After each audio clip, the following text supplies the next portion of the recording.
کہ 3 سال پہلے میں نے اس کے لیے جال بچھایا تھا، مجھے اس سے سب کچھ چھیننا تھا۔ اللہ اللہ، یہاں سے مس ہو گیا تھوڑا سا۔ اس نے اپنا ہاتھ ریلنگ پر جما لیا، انگلیاں سفید پڑنے لگیں۔ میں بھولنے لگا ہوں کہ اس کی شکل منار سے ملتی ہے، میں بھولنے لگا ہوں کہ مجھے اس کے چہرے کی وجہ سے کتنی تکلیفیں اٹھانی پڑی۔ آج کل میں سب بھولنے لگا ہوں مراد، میں یہ اذیتیں اور تکلیفیں بھولنے لگا ہوں، میں اپنی چیخیں بھولنے لگا ہوں، میں اپنے وجود کی بے حرمتی بھولنے لگا ہوں، میں سب بھولنے لگا ہوں، بس یاد رہتی ہے تو وہ۔ اس نے آنکھیں بند کر لیں، جیسے وہ اس تکلیف دہ یاد سے فرار حاصل کرنا چاہتا ہو، لیکن فجر چھم سے تصور کے پردے پر لہرائی۔ اس کی ہیزل آنکھیں جو میرے اندر تک دیکھ لیتی ہیں، اس کا سفید لباس جو اس شام مجھے اپنی طرف کھینچ رہا تھا، اس کی وہ سادہ سی مسکراہٹ اور اس کی آواز جو مجھے زندہ ہونے کا احساس دلاتی ہے۔ وہ پلٹا اور مراد کے کندھے پر ہاتھ رکھا۔ اس کی آنکھوں میں ایک ایسی بے بسی تھی جو مراد نے پہلے کبھی نہیں دیکھی تھی۔ کاش میں اسے دشمن سمجھ پاتا، کاش میں اس سے نفرت کر پاتا، لیکن جب وہ میرے سامنے آتی ہے تو میں بھول جاتا ہوں کہ میں کون ہوں، میں نے کیا کھویا ہے اور مجھے اس سے کیا بدلہ لینا ہے۔ سب کچھ دھندلا جاتا ہے مراد، صرف وہ رہ جاتی ہے، ایک روشن نقطے کی طرح جو میرے تاریک وجود کو منور کر رہا ہے۔ مراد نے ایک گہری سانس لی۔ تو تم ہار مان لو رئیس، میں اس جنگ میں ہارنا نہیں چاہتا، لیکن اس کے سامنے میرے سارے ہتھیار بیکار ہو جاتے ہیں۔ میرا دماغ اسے دشمن مانتا ہے، لیکن میرا دل میرا ساتھ نہیں دے رہا۔ میں دل کے ہاتھوں نہیں مرنا چاہتا مراد۔ اس کی نظریں پھر شہر کی روشنیوں پر جم گئی۔ ہم جیسوں کا دل اور دنیا نے بہت نقصان کیا ہے۔ مراد کے سارے الفاظ دم توڑ گئے، سمجھ نہ آیا کہ کیا کہے۔ میں اس کے قریب رہنا چاہتا ہوں، میں جانتا ہوں یہ خطرناک ہے، میں جانتا ہوں یہ مجھے برباد کر سکتا ہے، لیکن میں خود کو روک نہیں پا رہا۔ تم ہمیشہ سے اپنی مرضی کے مالک رہے ہو، اگر تمہارا دل تمہیں اس طرف کھینچ رہا ہے تو اس میں کیا غلط ہے؟ غلط ہے مراد، اس کی آواز میں ایک کڑواہٹ تھی، بہت غلط ہے۔ میں اس کے خاندان کا دشمن ہوں، میرا اور اس کا کوئی مستقبل نہیں۔ یہ صرف ایک اذیت ہے، ایک ایسی اذیت جس سے میں خود کو نکال نہیں پا رہا۔ وہ خاموش ہو گیا، اس کی آنکھیں اب بھی دور خلا میں گھور رہی تھیں۔ مراد نہیں جانتا تھا کہ اس کے اندر ایک نئی جنگ شروع ہو چکی تھی، اور اس جنگ میں اس کا سب سے بڑا حریف کوئی اور نہیں بلکہ وہ خود تھا۔ فلک بوس عمارت کی چمک دمک اور رئیس کے دفتر کی نفیس خاموشی سے بہت دور شہر کے صنعتی علاقے میں ایک متروک گودام کی دیواریں ایک اذیت ناک داستان سن رہی تھیں۔ یہاں ہوا میں نمی، زنگ اور خون کی ملی جلی بو رچی ہوئی تھی۔ چھت سے لٹکتا ایک واحد بے رحم بلب نیچے کے منظر پر تیز زرد روشنی ڈال رہا تھا، جس سے ہر سایہ مزید گہرا اور خوفناک نظر آ رہا تھا۔ اس روشنی کے عین نیچے رجب رضا گھٹنوں کے بل گرا ہوا تھا۔ 4 گھنٹے کی مہلت میں تو نہیں، البتہ وہ اپنے گھر والوں کی سلامتی کے لیے باہر نکل آیا تھا، مگر یہ سلامتی اسے اپنی آزادی اور جان کی قیمت پر ملی تھی۔ اس کا وجود زخموں سے چور تھا، پھٹا ہوا ہونٹ، سوجی ہوئی آنکھ اور جسم پر لاتوں اور گھوسوں کے ان گنت نشانات۔ وہ ایک زندہ لاش کا منظر پیش کر رہا تھا۔ اس کے اطراف 2 ہٹے کٹے بے تاثر چہروں والے گارڈز کھڑے تھے۔ ان کی سانسیں بھاری تھیں اور ان کی مٹھیاں رجب کے خون سے تر تھیں۔ وہ حکم کے منتظر تھے، اور حکم دینے والا ان سے چند فٹ کے فاصلے پر چمڑے کی ایک پرانی کرسی پر بیٹھا تھا، رئیس اورنگزیب۔ اس نے ٹانگ پر ٹانگ جما رکھی تھی اور اس کے ہاتھ آپس میں جڑے تھے۔ اس کی آنکھوں میں نہ غصہ تھا نہ رحم، صرف ایک برفانی سرد مہری تھی، جیسے وہ کسی کیڑے کو اپنی جوتی تلے مسلنے سے پہلے اس کا جائزہ لے رہا ہو۔ کارٹ نے ایک اور زوردار ٹھوکر رجب کی پسلیوں میں رسید کی۔ اس کے منہ سے کراہ نکلی، مگر اگلے ہی لمحے اس کے پھٹے ہوئے ہونٹوں پر ایک خونی مسکراہٹ ابھری۔ اس نے نظریں اٹھا کر سیدھا رئیس کی آنکھوں میں دیکھا اور پھر وہ ہنس پڑا۔ یہ ٹوٹی ہوئی، تکلیف میں ڈوبی ہوئی ہنسی تھی جو گودام کی دیواروں سے ٹکرا کر ایک بھیانک قہقہے میں بدل گئی۔ تم تم جو مرضی کر لو رئیس اورنگزیب، وہ تھوک اور خون کے گھونٹ کو حلق میں اتارتے ہوئے بولا۔ اس کی آواز اذیت سے چھوٹی مگر لہجے میں ایک ناقابل یقین ڈٹائی تھی۔ تمہاری سلطنت تباہ ہونے کا وقت آ چکا ہے۔ موسیٰ آئے گا اور تمہاری بنیادیں ہلا دے گا۔ اس کی ہنسی اور الفاظ پر گارڈز ایک بار پھر سے اس کی طرف بڑھے مگر رئیس نے صرف اپنا ہاتھ اٹھا کر انہیں روک دیا۔ گودام میں ایک دم موت جیسا سناٹا چھا گیا۔ صرف چھت سے پانی کے ایک قطرے کے ٹپکنے کی آواز گونج رہی تھی۔ وہ دھیرے سے اپنی کرسی سے اٹھ کھڑا ہوا۔ اس کے قدموں کی آہٹ اس سناٹے میں کسی منجھے ہوئے شکاری کی چال جیسی تھی۔ وہ آہستہ آہستہ چلتا ہوا رجب کے سامنے آ کر کھڑا ہو گیا۔ اس کا سایہ رجب کے ٹوٹے ہوئے وجود پر پوری طرح چھا گیا۔ ہمت یا حماقت؟ رئیس کی آواز پرسکون مگر اتنی گہری تھی جیسے کسی کنویں سے آ رہی ہو۔ تمہیں کیا لگتا ہے؟ تم جیسے پیادے کہانیاں شروع تو کر سکتے ہیں مگر ان کا انجام بھی لکھ سکتے ہیں۔ اس نے جھک کر اپنی انگلیوں سے رجب کی تھوڑی کو پکڑ کر اور اس کا چہرہ اوپر اٹھایا۔ رجب کی آنکھوں میں درد کے ساتھ نفرت کے شعلے بھڑک رہے تھے۔ رئیس کی آنکھوں میں صرف اپنی طاقت کا غرور تھا۔ میری سلطنت کی دیواروں میں لقب لگانے کی جرأت کرنے سے پہلے تم بھول گئے کہ یہ رئیس اورنگزیب کی سلطنت ہے۔ اس کے لہجے کی برف رجب کی روح تک کو منجمد کر گئی۔ یہاں ہر سانس میری اجازت سے لی جاتی ہے اور ہر کہانی کا انجام میرے قلم سے لکھا جاتا ہے۔ اس نے رجب کا چہرہ ایک جھٹکے سے چھوڑ دیا۔ تم نے میرے خاندان کی عورتوں تک پہنچنے کی حماقت کی۔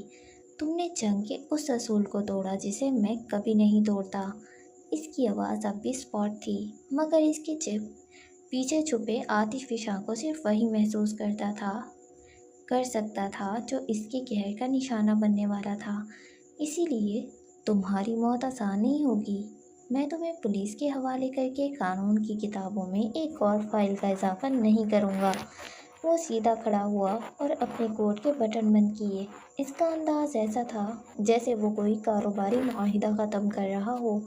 میں تمہیں ماروں گا نہیں رجب رضا۔ اس کی آنکھوں میں ایک شیطانی چمک ابھری اور غائب ہو گئی۔ میں تمہیں ایک عبرت بناؤں گا، ایک ایسی مثال جسے دیکھ کر آنے والی 7 نسلیں بھی میری حدود میں قدم رکھنے سے پہلے کانپیں گی۔ تمہاری حیثیت کی داستان اس سلطنت کی بنیاد کا وہ پتھر بنے گی جسے کوئی موسیٰ تو کیا، کوئی فرعون بھی نہیں ہلا سکے گا۔ وہ پلٹا جیسے رجب رضا کا وجود اس کے لیے اب کوئی اہمیت ہی نہ رکھتا ہو۔ اسے لے جاؤ، اس نے اپنے گارڈز کو حکم دیا، اور اس کی چیخوں کو اتنا بلند کرو کہ شہر کے بہروں کو بھی سنائی دیں۔ رجب کی آنکھوں میں پہلی بار خالص دہشت کی پرچھائیاں لہرائیں۔ وہ ایک آدمی سے نہیں، ایک بے رحم تقدیر سے ٹکرا گیا تھا اور اب اس کی کہانی کا انجام لکھا جا رہا تھا۔ تم کچھ بھی کر لو، تمہاری موت تمہارے گرد گھیرا تنگ کر چکی ہے رئیس اورنگزیب۔ وہ آ چکی ہے۔ وہ اسے لے جا چکے تھے۔ اس کی چیخ کی بازگشت ابھی تک گونج رہی تھی۔ آخر یہ سبھی دشمن اسے کس کے آنے کا عندیہ دے رہے تھے؟ ویسے مجھے پتا ہے کہ کس کے آنے کا عندیہ دے رہے ہیں، اور اس ایپیسوڈ کو میں یہیں پہ اینڈ کر رہی ہوں۔ آئی نو کہ میں نے پچھلے 1-2 دن سے آپ لوگوں کو لارا ہی لگا رکھا ہے، بٹ ٹرسٹ می ابھی میں اکٹھے ہی 3-4 ایپیسوڈ جو بھی میں نے پچھلے دنوں میں ریکارڈ کیے ہیں وہ میں سارے آج ہی اپلوڈ کر دوں گی، ایک کے بعد ایک 1 by 1۔